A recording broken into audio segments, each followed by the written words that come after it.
Welcome back, everybody, to the Renaissance Humanism podcast. I'm your host, Jonathan Riley. In today's episode, I will be discussing Germany's deployment of its troops to Lithuania and what this could potentially mean. Germany, according to a report by Politico, which is a news online website, on the 18th of December, Germany deployed 4,800 troops to Lithuania, with accompanying 200 civilians. What this means is that Germany is redeveloping its forward deployment capabilities, the ability to deploy troops outside of Germany itself.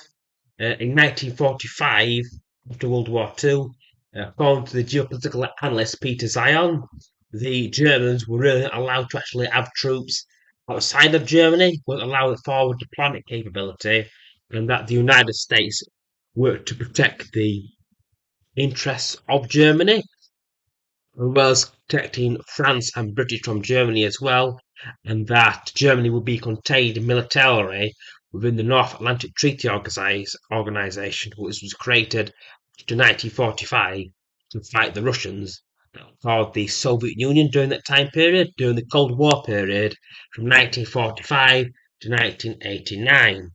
Right. The US basically the interests of its allies and also basically bribed everybody by protecting the global shipping lanes, which enabled deeper globalization, enabled more international trade, which enabled our nations to trade with each other and begin to specialize in products and services, which enabled the sheer scale of advancement we've experienced over 80 years, getting close to a century now.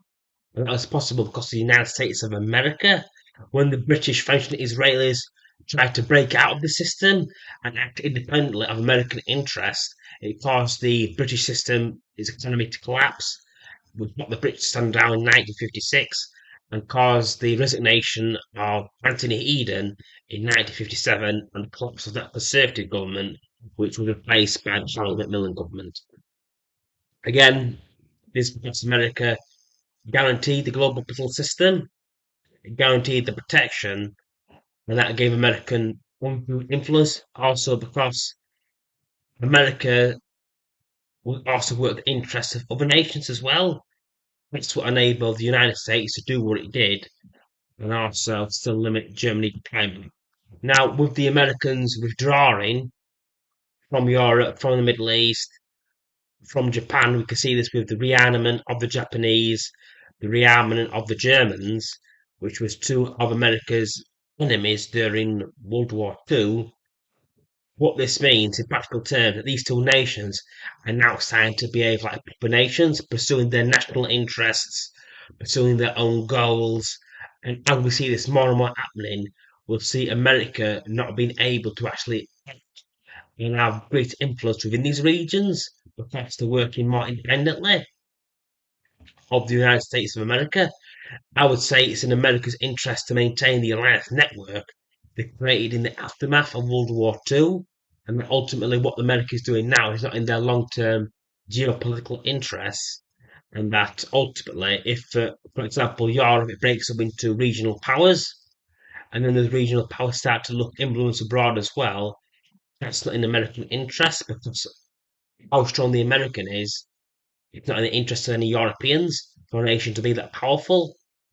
Same for the Japanese as well, not other nations. And that's something we've got to see now, a breakdown of the world's unipolar order, which has existed since the collapse of the Soviet Union in 1991, with the United States as a dominant hegemon. We're now seeing a multipolar world where the United States no longer seems influential because you've got other powers, the British, the French, the Turkish, the Russians, the Germans, the Japanese, the Indians, all putting forward their own policies, pursuing their own interests, which could create low-level conflicts and proxy wars between these powers. So, depending on how things turns out, the next 20, 30 years, it's going to be very interesting. But that also depends on American public opinion as well, and whether or not Donald Trump wins the 2024 presidential elections as well. So we just have to wait and see what happens.